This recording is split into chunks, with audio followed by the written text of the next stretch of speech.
బంగాళాఖాతంలో తీవ్ర అల్పపీడనం కొనసాగుతోంది. తూర్పు హిందూ మహాసముద్రం దాన్ని ఆనుకుని ఉన్న ఆగ్నేయ బంగాళాఖాతంలో తీవ్ర అల్పపీడనం కొనసాగుతోంది. ఇది పశ్చిమ వాయువ్య దిశగా పయనిస్తూ దక్షిణ బంగాళాఖాతంలో ఇవాళ వాయుగుండంగా బలపడే అవకాశం ఉంది.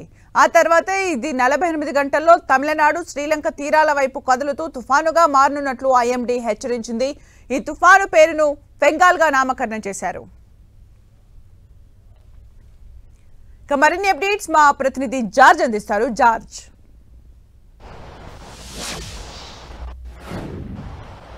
బెంగాల్ తుఫాను ప్రభావంతో ఇప్పటికి దీని ప్రభావం అంతకంతకు పెరుగుతుందనే చెప్పుకోవాలి. ప్రస్తుతానికి చూసుకున్నట్లయితే కనుక తీరం వెంబడి గాలుల వేగం సైతం కూడా పెరుగుతూ వస్తూ ఉంది. అయితే ఇది ఈ రోజు వాయుగుండంగా మారే అవకాశం అయితే కనిపిస్తూ ఉంది. వాయుగుండంగా మారిన తరువాత దక్షిణ బంగాళాఖాతంలో ఇది వాయుగుండంగా మారి ఆ తర్వాత వాయువు దిశగా పయనిస్తూ ఇటు చెన్నై, శ్రీలంక తీరం వైపు పయనించే అవకాశాలు ఉన్నట్లు వాతావరణ శాఖ అంచనా వేస్తూ ఉంది. అయితే ప్రస్తుతానికి చూసుకున్నట్లయితే కనుక కొన్ని వాతావరణ విభాగాలు సైతం కూడా ఇది కోస్తాంధ్ర వైపే తీరం దాటే అవకాశం ఉండొచ్చు అని కూడా అంచనాలు వేస్తూ ఉన్నాయి. ఏదైనప్పటికీ ఇది వాయుగుండంగా మారిన తరువాత దీని గమనం అయితే చాలా స్పష్టంగా తెలిసే అవకాశం అయితే కనిపిస్తూ ఉంది. ఇది ఎక్కడ తీరం దాటుతుంది అనేది అయితే వాతావరణ శాఖ అధికారులు అయితే ఒక స్పష్టమైన ఎక్కడ ఇది తీరం దాటే అవకాశం ఉందనేది ఒక స్పష్టత అయితే వచ్చే అవకాశం ఉంది. అయితే ప్రస్తుతం ఇది తీవ్ర అల్పపీడనంగా కొనసాగుతూ ఉన్న నేపథ్యం ఉన్నాయి. ఈ సముద్రంలో అలలు అలాగే ఈ తీరం వెంబడి గాలుల వేగం పెరుగుతూ ఉన్న నేపథ్యంలో రేపటి నుంచి కూడా మత్స్యకారులు ఎవరూ కూడా వేటకు వెళ్లొద్దని చెప్పి వాతావరణ శాఖ హెచ్చరికలు జారీ చేసింది.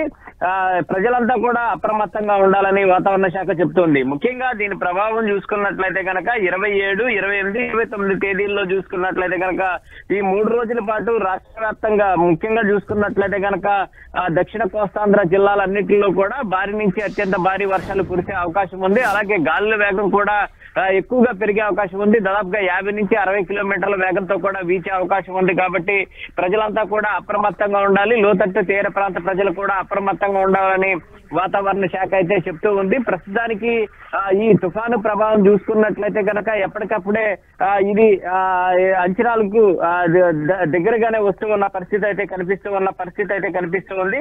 అయితే ఇది చెన్నై వద్ద తీరం దాటుతుందా లేక శ్రీలంక తీరం వైపు వెళ్తూ ఉందా లేదంటే ఇది ఈ కోస్తాంధ్ర తీరం వైపు దాటుతుందా అనేది కూడా తెలియాల్సి ఉంది. దీని మీద కూడా వాతావరణ శాఖ అంచనాలు వేస్తూ ఉంది.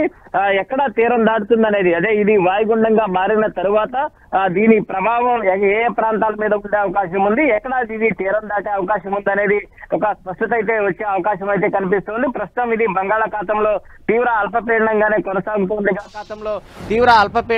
కొనసాగుతుంది కాబట్టి రాగల 12 గంటల్లో ఇది వాయుగుండంగా మారే అవకాశం ఉంది. వాయుగుండంగా మారిన తర్వాత దాని దిశ ఏ విధంగా ఉండనేది తెలిసే అవకాశం ఉంది. సాధారణంగా తుఫాన్లు గనక ఏర్పడినట్లయితే కనుక చూసుకున్నట్లయితే అవి ఏదైతే వాటి గమనం ఎట్లా ఉందో అలా వెళుతూ ఉంటాయి. కానీ కొన్ని తుఫాన్లు చూసుకున్నట్లయితే కనుక దిశను సైతం కూడా మార్చుకునే అవకాశం కనిపిస్తూ ఉంది.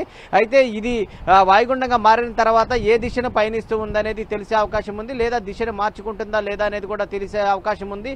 అయితే కొన్ని అధ్యయనాల ప్రకారం చూసుకున్నట్లయితే కనుక ఇప్పటికే దీనికి సంబంధించి కొందరు చెన్నై వద్ద మరికొంతమంది శ్రీలంక తీరం వైపు, మరికొంతమంది కోస్తాంధ్ర వైపు కూడా తీరం దాటే అవకాశాలు ఉన్నట్లయితే అంచనాలు వేస్తూ ఉన్నారు. ఏదైనప్పటికీ ఇది వాయుగుండంగా ఏర్పడిన తర్వాత దీని మీద అయితే ఒక స్పష్టత అయితే వచ్చే అవకాశం అయితే కనిపిస్తూ ఉంది. Thank you George for the updates.